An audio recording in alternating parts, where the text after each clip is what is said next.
certainly as a scientist, I am not entirely happy with taking hearsay evidence, and I've been down here in Australia interviewing witnesses to find out for myself, in direct face-to-face or in some cases phone interviewing, exactly what happened in individual cases and what the credibility of the witness is, how witnesses may be, how thoroughly the cases have been checked, and so on down the line. Good morning. Good morning. Yes. It's Mrs. Smith from South Caulfield. Mm-hmm.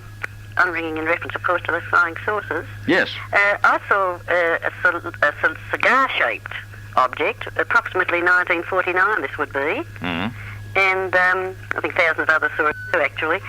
It was about 9 to 9:30 p.m. in the evening. Yes. And it was perfectly stationary, had a dull light inside, and then as though it had electric light globe going up and down from, top to bottom continuously. And I watched it for some time, and I got one of my daughters out of bed to verify that it was there in case people thought I'd, Where was this, over Melbourne? Yes, in Hawthorne. We were living in Hawthorne at the time. Yes. That's a dry area too. It's a dry area too. Yes. Anyhow, Did any other neighbours see it? no, unfortunately, I was calling out to one neighbour and she couldn't hear me, and I was afraid to leave it in case it vanished. I was routed to the spot. Yeah. And I got it at my eye on the level with a corner of a sleep out just to see if it was moving at all, and it wasn't. It was perfectly still. What was the state of the weather at the time? Do you recall? Clear. It was clear and almost cloudless, but I went in then to ring the sun. I stayed there for about 5 minutes, and I went in to ring the sun, and the chappie on the That was very loyal of you to think of the sun first. Oh, I always do. Ah, well. I've been getting the sun for over 30 years. No, I rang the sun, and the chap on the switchboard said that he had also seen it, and he was inundated with calls. But I noticed there was nothing much in the paper the next morning about it. Just a tiny little paragraph. Yeah. Well, my daughter saw it. I got one of my daughters out of bed to see it. Yes, might tie your remarks into the previous question. That type of situation, clear sky, there were no thunderstorms anywhere in the area. No, not at all. But the funny thing was, when I came out from the phone, I suppose it would be a period of 10 minutes, there was a big black cloud there. A black cloud. And I waited till the cloud went by and the object had gone. This was 9 p.m. You were able to see a black cloud in the darkness? Yes, it was more or less like I think it would be partly moonlight from what I can remember. It was quite bright, and I've always got a habit of looking up at the sky every time I go out. I'm very interested. I used to think, well, everybody's seen these except me. Well, of course, it takes much more investigation than we could do on the phone, on the system here, but let me just remark, in terms of what you've said, and just to bring up some points there, you're talking about a clear sky, a non-thundery situation. No, which essentially, not thundery at all. Yes, that rules out quite still plasmoids of the ball lightning type. You're talking about a stationary object together. Yes, and it was low down, about the height that a plane would fly when it's flying fairly low. Well, we'd have to talk more about that, but let's just take the stationary aspect. The possibility that it's a meteoric fireball is ruled out by the stationary. No, this is a man-made object. No doubt about it. Yes, well, that's interesting. It takes about an hour, of course, to do justice to any good sighting, and I can't query you on all the important points, but that serves to illustrate the type of situation that rules out quite a number of things. If the sound is not, there was no sound together. No, not at all. Well, this is the sort of situation, soundless objects hovering stationary in conditions that do not imply ball lightning, rule out meteors. That's an interesting case, the type of case that if we had an opportunity I'd want to pursue further. So thanks a lot for commenting on that. That's all. Who may I be speaking to? That's Professor McDonald. Oh, very nice. It's very nice to meet you too, Mr. Jones. Oh, well, thanks very much. Yes. All right, talk back, 638151. Professor James McDonald, the University of Arizona, talking about unidentified flying objects. Let's hear from you on 638151. Well, good morning. Good morning, Barry Jones. Yes. I'd like to tell Professor McDonald that just before Christmas last year in December... Would you speak up just a little? Can you hear me? Yes, indeed. Yes. Well, just before Christmas last December, I saw, it was a clear night, I saw what I thought at first was a shooting star, but instead of sort of going down, it went straight across the sky in a straight line. Yes. Anyway, when it got about, I couldn't tell you how far it had gone, but it stopped for a little while, for a few minutes, and then it sort of started moving towards the horizon again after that. And also, in February, now my husband was with me in December. In February, I saw, with my mother-in-law and sister-in-law, we saw two of them. And the first one sort of stopped. It sort of, not stopped, it sort of seemed to be hovering. And then we saw another one, and that came up towards the first one, and they appeared to be having some sort of rendezvous. And then the second one moved off into the horizon, and the first one just stayed there, stationary. Well, that's interesting. I might remark that this general category of observation, in which it is simply a light in the sky, is an extremely dangerous category with respect to misinterpretation. But taking what you described for the moment as a very accurate description, since we can't again probe and question very carefully here, I would make the following remark: that lots of persons in the U.S. and Australia and elsewhere are making reports just like that of lights that move across, hover, exhibit maneuvers that do not at all match meteors. The stopping that you described is not at all uncommon. The fact that another one came up is scarcely meteoric behavior, and I don't know of any hovering meteors in all history of mankind. Nevertheless, that type of sighting has to be watched very carefully. Helicopters, aircraft, of course, you have to have a helicopter if you're going to have it hover, can mislead us at night. So this cautionary remark has to be made. Nevertheless, I think that's a moderately interesting remark. And my father-in-law came out and he said he thought it was just a plane, but planes usually have flashing coloured lights on them, don't they, at night? Typically, yes, but still, there are planes, reconnaissance planes and photoplanes with odd and unusual lights, and this category of report is not the one on which the strong conclusions need now to be built. Nevertheless, it appears that you've seen something of a rather unconventional nature in that instance. All right. Anyway, thanks very much for calling. Thank you. Bye. Right, thank you. Talk back, 638151. Good morning. Hello. Yes. Oh, who am I speaking to? Barry Jones, but Professor James McDonald is here. Oh, good. Yes, go ahead. It's in this, in regard to this flying saucer. I thought it might, yes. Yeah, I was driving a cab about 5 years ago. Yes. And I had a passenger going into the city. Yes. This was down in that street that runs parallel with Victoria Street, the shortcut up to East Melbourne. Yes, I don't think Professor McDonald's very familiar with it. I'll get my road map out, though. Yes, go on. And I was driving in with this fare in a westerly direction, going towards the city. Mm. It was around about 9 o'clock in the morning. Mm. And I saw this object, it appeared to be up over the, around about the Eastern Hill, you know? Yes. Like up around about the top of Albert Street. Mm. And there was a definite object there hovering in the sky, cylindrical in shape, and silvery colour. Now, to me, this did appear to be an object of some description. I thought so much about it, I brought it to the attention of the fair, and she saw it also, and I thought that much of it. I went into the Herald office to report it, and fellows at the Herald office thought I was a blooming nut, I think. Yeah. But there definitely was some object there, and it disappeared all of a sudden. But this was one of those things that I would say, it just, you know. Yes. It's something that would take a little bit of explanation. There was sun shining brightly and it was a clear sky, but there was definitely an object there in the sky.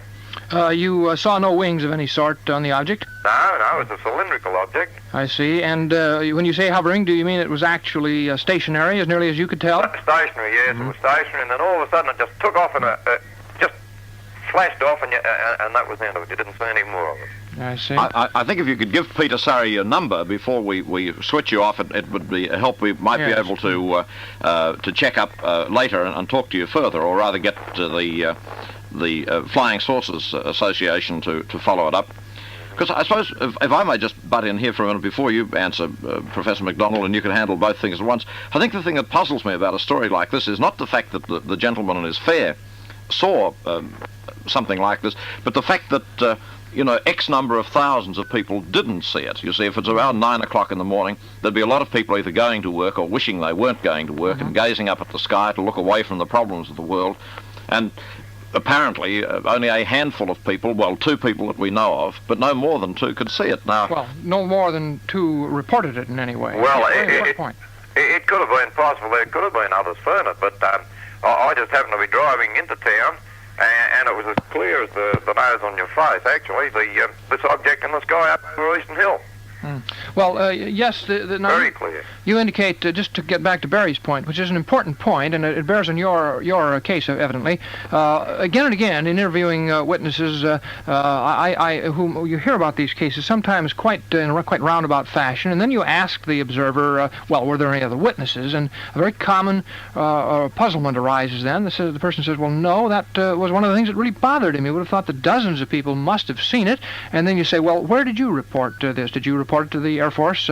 Did you report it to police or so on? And very commonly, the answer is either, no, I didn't report it, fear of ridicule or a little reluctance to have it sensationalized or so on is involved, or the kind of thing that you just mentioned is not at all uncommon in the States, and evidently here too. One reports it to someone, and press or official channels, and a certain amount of skepticism leads to ridiculous rebuke of some sort, and nothing more is heard. And then you have the case of a witness who doesn't quite understand why there weren't many others who came forth and reported the same thing. But just to pin that point down, there are cases where dozens of people have seen objects of unconventional sort, and so that part of the problem does occur. Now, this was what kind of weather? Do you have that was 5 years ago? Do you have any mental recollection of the weather? Yes, it was a clear sunny morning. I see. As a matter of fact, it was in the summertime. There was no haze of any description. And to me, it was as I said, it was as clear as the nose on your face. There was absolutely no haze of any description or fog or anything at all like that around the city. And I was adamant about it this when I went into the Herald office and reported it. And the chaps in there, well, you could see they had wry grins on their face, as much as to say that you didn't know what you were talking about, or you'd had a night out or something on the beer. Yeah, that's extremely unfortunate. That's one of the many patterns that I find in my trip down here. That's essentially the same in Australia as in the States. A general rejection of this by persons who usually have almost no knowledge of it, but who realize that it sounds at first glance like a lot of nonsense, and who jump to that conclusion. And when these people are in paper, press, or radio and so on, they tend to filter out a lot of the information that should be getting into scientific channels. We really can't do an adequate job of checking this here, but I would hope I can get your phone in the course of, I don't know how this program quite operates, but I hope we do get a chance to give you a ring sometime during the day before I head down to Tasmania tonight. Peter Surrey's just given me a message to say, if you'd please not hang up for a minute, he'll take your number. Okay. All right, just keep hanging on. Right, just for a moment. Now, what's your view about Jung's theory? Oh, I've read the book, of course, Barry, and talked it over with quite a few psychologists back in the States. The main difficulty is Jung was not at all addressing himself to what is the real UFO problem.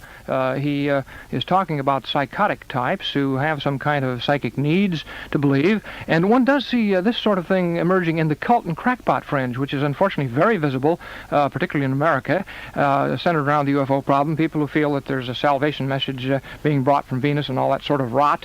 But this is not the UFO problem. This is just more of that old sort of thing. Jung was talking about this. If you read the book carefully, you find him near the end of that book taking the problem seriously in terms of the possibility there may be something other than what he's talking about in the psychological art. But let me just wind up this point. There are lots of cases where animals are present, dogs, horses, cows, and so on. Jung says these are psychic projections of archetypal images, you know. Yeah. Well, it poses the puzzling question, you see, Barry, that we have to make the assumption that canine, equine, feline, bovine archetypal images are identical with ours. At least it seems to me to pose that problem. If you think this is not a real phenomenon, then why does it stampede cattle? Yes, but what sort of reaction do you get from animals? They don't come and they don't delicately write out messages with their hoofs. Oh, they don't write out messages. No, you don't get a scientific paper out of a cow, but it's an impressive message. If we could talk about it. Yes, go on. Oh, well, briefly. let me... we were down with the Melbourne UFO group, the Victorian Flying Saucer Society. Very helpfully have been taking me around the countryside to some of the key witnesses. We were down in Moe, in the Gippsland area, talking to a farmer named Brew, who was milking 0700 on February of 1963. All of a sudden, coming out of the overcast was a large disc-like object which hovered over a tree 100 yards away. I was on the spot a few days ago looking at it. The cattle, he was most impressed by the way in which the cattle jumped and stampeded. The dogs started barking. Horses broke loose and so on. This is not at all unrepresentative of the kind of panic reaction that animals show. I think Jung would have some time explaining that. All right, we'll be back in just a minute with Professor McDonald. 638151, talkback. Apropos of that news flash, Professor McDonald, about the United Nations, I was interested to hear your reference on the television interview you did last night about U Thant and the UN attitude, or attitude of the Secretary General of UN anyway, about the unidentified flying objects. Could you recap for our audience? Yes, that's a very important point. On the 7th of June, I was at the United Nations speaking to the Outer Space Affairs Group about the UFO problem, submitted some formal statements to them, urging UN action on the UFO problem. I had a date to see U Thant, but the Mideast crisis interfered. Subsequently, however, in some kind of an exchange with Drew Pearson, is he known in Australia? Economist. Yes. Well U Thant made the statement now about 4 or 5 days ago, I guess 6 days ago, that the UFO problem is probably the most important international problem, with the present exception of the Vietnam War. Rather interesting and somewhat striking statement. I cabled U Thant a reply endorsing the statement, but disagreeing to the extent of saying that, in my opinion, the UFO problem is probably even greater in international importance than the Vietnamese situation. But at any event, let's hope that, since it is apparently a global-scale problem, and the Australian evidence added to the American evidence and much other evidence clearly attests to that, let's hope that UN scientific groups will get right onto it. Incidentally, before any Freudians ring up, I should qualify what I said before about Carl Gustav Jung. He was, of course, the disciple of Freud, but he's neither the first or the last disciple to break away somewhat from the teachings of his master, which he did when he reached middle life. Right, good morning. Yes. Yes, go ahead. Yes.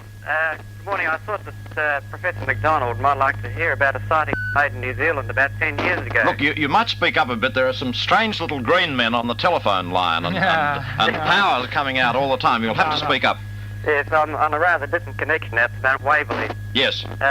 I'm a civil engineer, and 10 years ago, I was employed by contractors building the first geothermal power station in Waireki in New Zealand. Yes.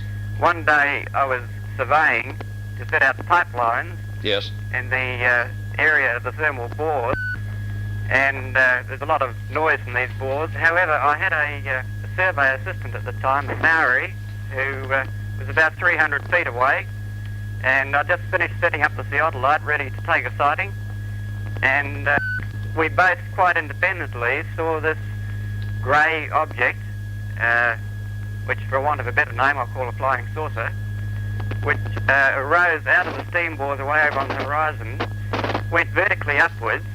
It was saucer-shaped. It traversed sort of towards us and away from us. It rose in the east and went towards the northwest at a very high speed, faster than any plane we knew of at the time. And what made it more convincing to us was the fact that there was broken cloud at the time, and we kept on seeing these things sort of go behind clouds and reappear. And as I say, we both saw it quite independently and mutually drew each other's attention to it, even though we were out of earshot. Did you hear any sound, or was it at too great a distance by your estimate to hear a sound? Well, as I say, I was in the area of these, in the field of steam bores, which put out a terrific roar, and I don't know whether you've been to Waireki in New Zealand, no, but to make anyone else hear, you have to almost shout in their ear. I see. So there was no chance of hearing the sound. No chance of hearing. What do you estimate as the distance to the object? Did you have any feeling for that as an engineer and your surveying Well, experience? as I say, it arose on our horizon, and our horizon was a hill or ridge about, say, a mile and a half away, and I'd estimate the clouds appearing at least 100 feet, so the height of the thing must have been more than 500 feet. It was only a dark grey, saucer-shaped object, and I couldn't discern any other detail of it. I see. However, when we got back to the construction site, we sort of both talked to my fellow engineers about it, who immediately rubbished us. None of them had seen it? No, none of them had seen it. It was only the two of us. It was in an area with no population, you see. And the other engineers, as I say, rubbished us and said, well, we shouldn't have stopped at the pub. And the Maori chainman, of course, didn't like to be made fun of in such a way, so he immediately disclaimed having seen it. I see. Whereupon I ceased to talk about it, and ever since then, I've only told people who indicated some interest in the subject. You never reported that to the RAF or the New Zealand Air Force? Nobody at all. No. I have met quite a few people over the years who have been interested in these things, and I've told them every detail I could remember. And naturally, before I sighted this thing, I was extremely sceptical of flying saucers or UFOs myself. Yes. And the result has been that ever since then, I do believe most, although I'm still sceptical of some. Yes, well, I think that's a good way to be. I was skeptical, too, until I began to look at the almost incredibly large volumes of good reports. I hope I might have a chance to chat with you over the phone a little later to get many more details than we can do here. Are you on the phone? Yes, have you yes, your own phone? Hello? Yes. Have you your own phone? Yes, I have my own phone. I wonder if you could just hang on for a minute when we... don't hang up for a moment. Peter Surrey will take your telephone number from you. Okay. All right? Good. Thanks very much. You know, I think that's a convenient opportunity for me to ask you. We haven't got a great deal of time, but what is the official attitude, say, of the United States Air Force? Now, if any organization has facilities, one would imagine, for examining what's going on in the atmosphere, or they ought to be able to have it. Now, what is their official attitude, and how have they handled the problem? Well, I've spent a great deal of time getting at the answer to your question. The official position is that it's a lot of nonsense, burdensome duty that the Air Force is unable to get away with, the suggestion that the Air Force has a lot of competence to look at these problems is correct. There is expertise at the disposal of the American Air Force, but when you go digging, as I have, you find it just isn't being used and hasn't been used for 15 years. Project Blue Book consists of 3 people at present. The American Air Force Investigatory Program is a major, a sergeant, and a secretary. This is quite surprising, you see, to have it so small. So, no, I'm afraid it has just not been investigated at all in 15 years. Good morning. Good morning. Yes, go ahead. I just want to verify the effect of flying saucers. I have seen 2. They were rendezvousing. Where? Well, I was on a train, actually, that went from Christchurch over to the west coast of New Zealand. Yes. To the, I was going to see the Fox Glacier, actually, and the day was the 17th of the 11th, 55. Yes. I'm reading from my diary now. I saw 2 objects spinning in the sky. They were white in colour and disappeared after a while. I was going to call the other passengers in the train to see them, but we went through one of the many tunnels at this time, and they disappeared. When we came out the other side of the tunnel, they were gone. What shape of objects are you describing here? Oh, they seemed to be semicircular. You know, they were just, you couldn't really make out a shape. They just seemed to be spinning at such a terrific speed. Did you have the impression they were many miles away or quite close? Could you roughly... You know, not terribly far, you know, because I could see them quite clearly. Not a very scientific... No, not at all, because the train was moving, but, I mean, of course. They were 5 miles away or 300 yards away, or... Oh, in terms of miles, I didn't make a note of it, but I could see them that they weren't anything like I've ever seen before. There wasn't a plane or helicopter or anything that I've ever seen before or since, really, because I hadn't seen any in Australia. That date is interestingly close to the date of a sighting in New Zealand that I checked when I was over in Auckland, airlines pilot. I was just wondering, you know, if I could get in touch with the society over there. Yes. Because I might substantiate someone else's if you get in touch with the flying saucer. It is in my diary. It's written on the day. If you get in touch with the society here at Box 43, that's the Flying Saucer Society at Box 43, Moorabbin, Yes. Victorian Flying Saucer Society. That's right. They'll be able to get you in touch with the New Zealand one. Oh, that's very interesting because, someone else on the train too could have seen it because, I was only in one compartment of that particular train. Yeah. All right. Well, look, we'll just see if we can take one very quick one. Yes. All right. Thank you very Bye-bye much for the call. Bye-bye. Oh, would you hang on and give your number to... too late. He cried. Well, ring back and tell Peter Surrey later what your telephone number is, if you're still listening. Good morning. Good morning. Hello. It'll have to be brisk, I'm afraid. Yes. Go ahead. Hello? Yes. I was sitting out the front of my place in East Preston Yes. on the 8th of March 1965. And my daughter was with me, married daughter, and she turned around and she said, there's something moving across the sky there, and it looked like a star, but it was moving and all the other stars were standing still. So I went in and got the binoculars and looked at it, and it was a metallic blue object, iridescent blue, and it was like a spinning top, only the flat type of spinning top. And it was moving in the sky, in the eastern sky, from the south to the north. Was this moving in a very rapid speed, or what nature of motion involved here? Well, fairly rapid. I didn't have time. I just had time to go and get the binoculars and then pick it up, and it just appeared from view. Do you think it could have been a meteor? Well, I wouldn't know. When you looked at it binoculars, did it exhibit actual shape and structure?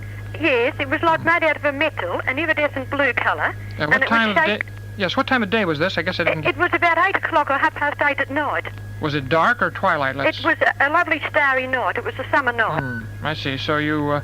Well, that's moderately interesting. It might be well to talk with you a little bit further if we could. I wonder if you could just hang on and give your telephone number to Peter Surrey. Yes, I'll do All right, that. just do that. I'm afraid at this point we'll have to bring this colloquy to an end. I've enjoyed it very much, and I think it may have stimulated a very large number of our listening audience.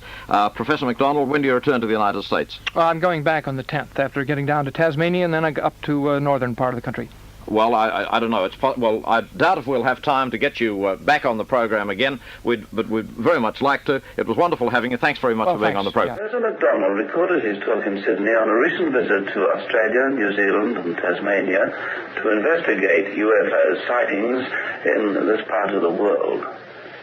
Professor James E. McDonald. I suppose one good place to begin with my remarks on the UFO problem is to tell you briefly why I happen to be down in Australia, New Zealand, and Tasmania, why I've been studying this problem of the Australian UFO sightings. It comes to this. I've spent about 12, 13 months in the States in interviewing witnesses in key cases, attempting to unravel this very puzzling and very intriguing mystery. One of the questions that keeps coming up is the question of, are there sightings of essentially the same type in other parts of the world? Well, it turns out that there are large numbers of reports in the publications of various private UFO investigating groups in England, America, Australia, France, and so on, that quite clearly indicate that. But certainly as a scientist, I am not entirely happy with taking hearsay evidence, and I've been down here in Australia interviewing witnesses to find out for myself in direct face-to-face or in some cases phone interviewing exactly what happened in individual cases and what the credibility of the witness is, how witnesses may be, how thoroughly the cases have been checked, and so on down the line. And just to very briefly indicate what I've found in that investigation, it's this. The picture in Australia with respect to UFO sightings, observations of unconventional objects maneuvering, sometimes quite close to ground, sometimes within tens to hundreds of feet of very credible, reliable observers, is just not appreciably different in Australia, New Zealand, and Tasmania from what it is in the States. A very strong similarity. there's just a little bit of evidence that indicates to me there may even be a few more sightings per square mile or per capita here than in the States. But I wouldn't stand firmly on that feeling that I've gotten. One thing I have noticed is that lots of witnesses, after 15 or 20 or 30 minutes of interviewing them, bring up the point that several other friends of theirs have also seen objects at close range. Sometimes I've been able to check these. Sometimes I just put it aside as evidence that there are other reports.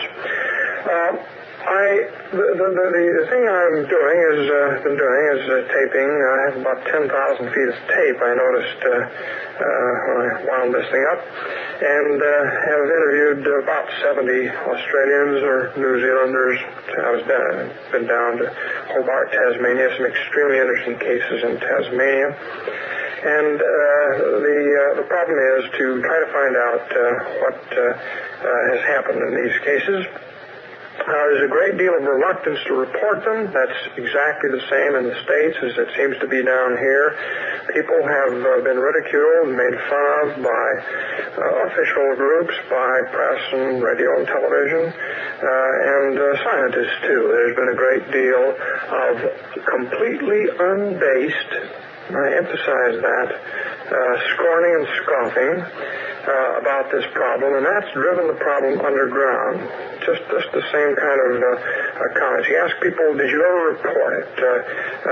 Did you ever report it to the United States Air Force? Or down here, did you report it to the RAF? And the answer is typically no.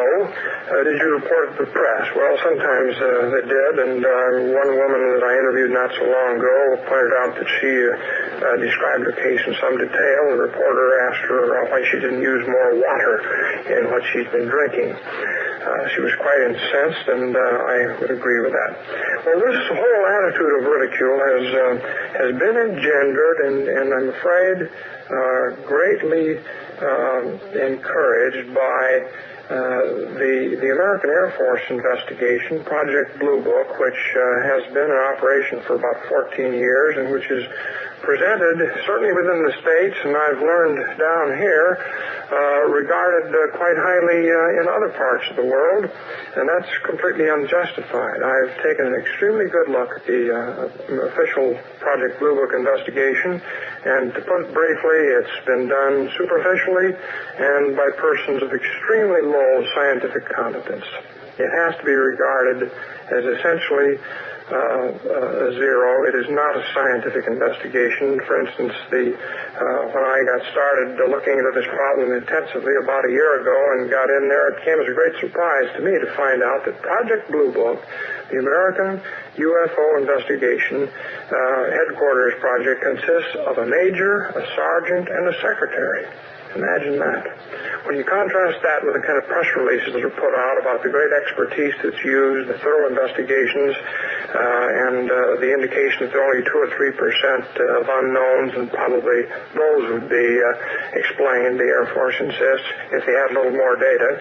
When you contrast the pronouncements, the assurances that there's nothing to it, with the very low level at which it's actually been investigated, when you compare the official explanations with the details of the reports, and then go back and check them yourself as I've done, you end up, as I have ended up, with the conclusion that this problem has been completely lost sight of in America, and perhaps it's not unjustified to suggest that in other parts of the world, the large amounts of money that seem to be at the disposal of our Air Force are misconstrued as indicating we've probably done a very large, very extensive, very thorough study of the problem. That is absolutely incorrect.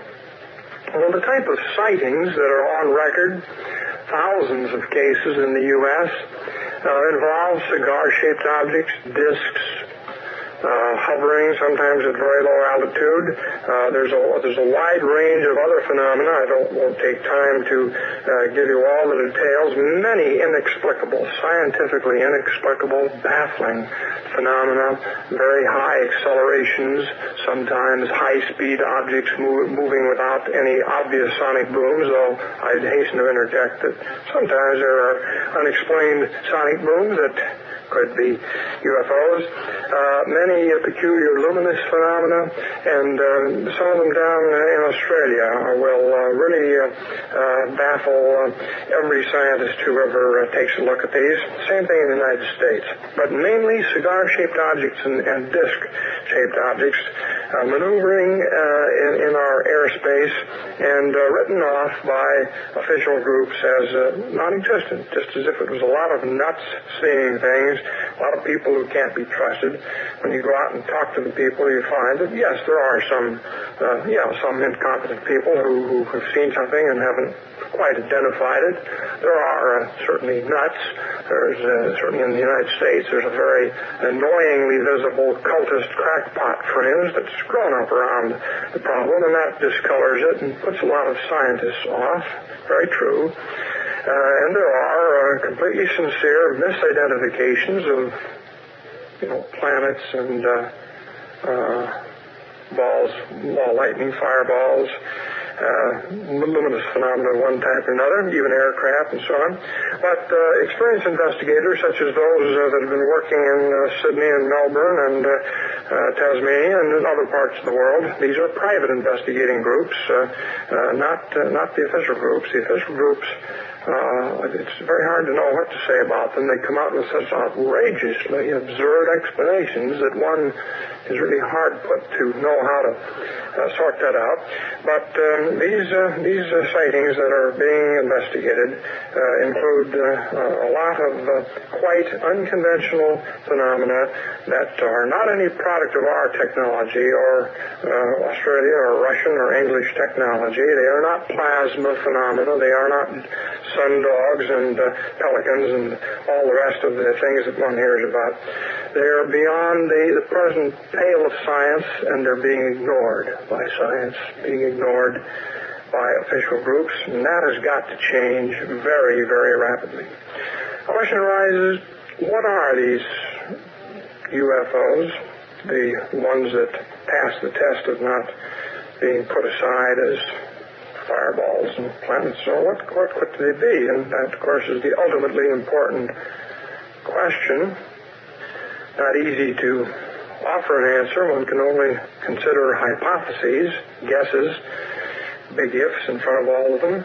But when you look at these various hypotheses, psychological, advanced technology, hoax, fabrication, fraud, poorly understood geophysical phenomena, you run through all of those. This is certainly what I've done in the past year of checking. You find yourself ending up with the seemingly absurd, seemingly improbable hypothesis that these things may be coming from somewhere else. And just where that is a great big question mark.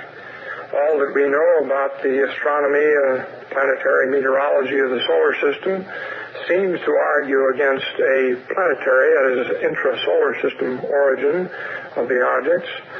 All that we know about the structure of the galaxy makes quite clear that the next nearest source of origin is quite an embarrassing number of light years away. And when you confront that distance and look at it in terms of present-day terrestrial technology of propulsion, we're just beginning, of course, so to speak. We're just beginning in that business on Earth, and that has to be kept in mind. But when you look at it in terms of present-day or foreseeable propulsion techniques, it's very, very baffling. Essentially, not possible to explain how any kind of objects, surveillance probes or what have you, could be got into the Earth's environment from an extrasolar, that is, across interstellar distances. But the rub there, the thing to keep your eye on, seems to me, is the proviso in terms of our present knowledge or foreseeable technology. You've got to realize, and actually I find many laymen, I really find laymen more aware of this than some fellow scientists. They're more sensitive to it. You have to realize that given another 100 years or 1,000 years, terrestrial technology will be an entirely different thing from what it is now.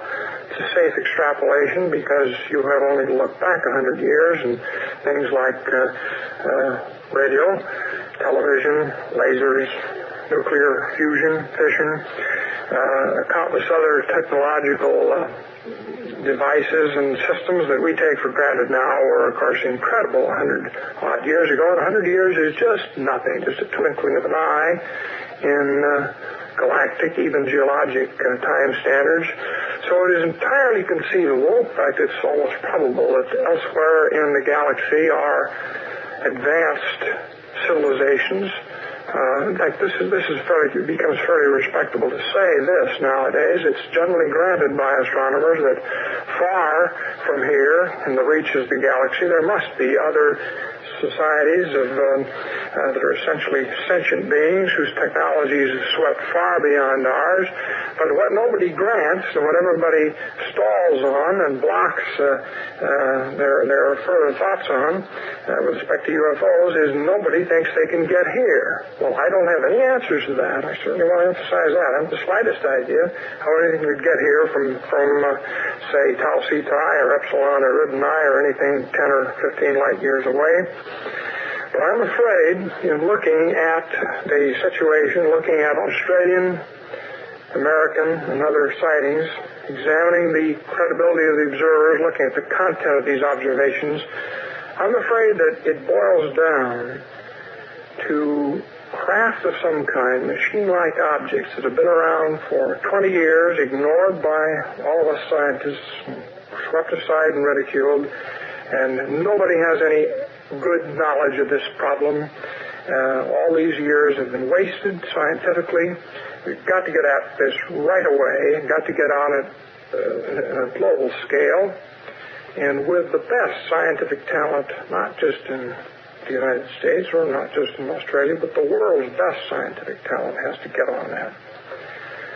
I spoke along these lines only a short time ago this summer in the United Nations at the Outer Space Affairs Group, presented a statement to the Outer Space Affairs Group urging immediate UN action on the problem. I was very pleased to see that it had some effect. By the way, I also sent copies of that statement to about 60 embassies in Washington, 60 foreign embassies, care of their scientific attachés, hoping to stimulate more interest in any and all parts of the world. I didn't get a chance to talk to Todd. I had a date to see him, but it was right in the middle of the Security Council crisis, and he couldn't see me. I'm going to try again to see him.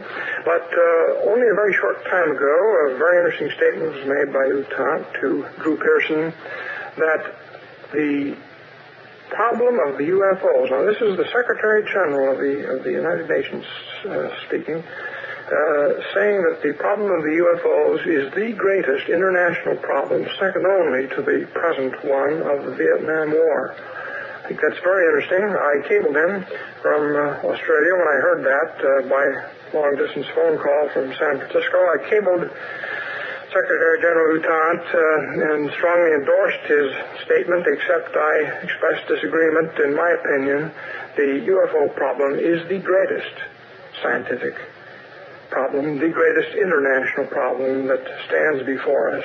And I am hoping to see it elevated to that status in a very great hurry.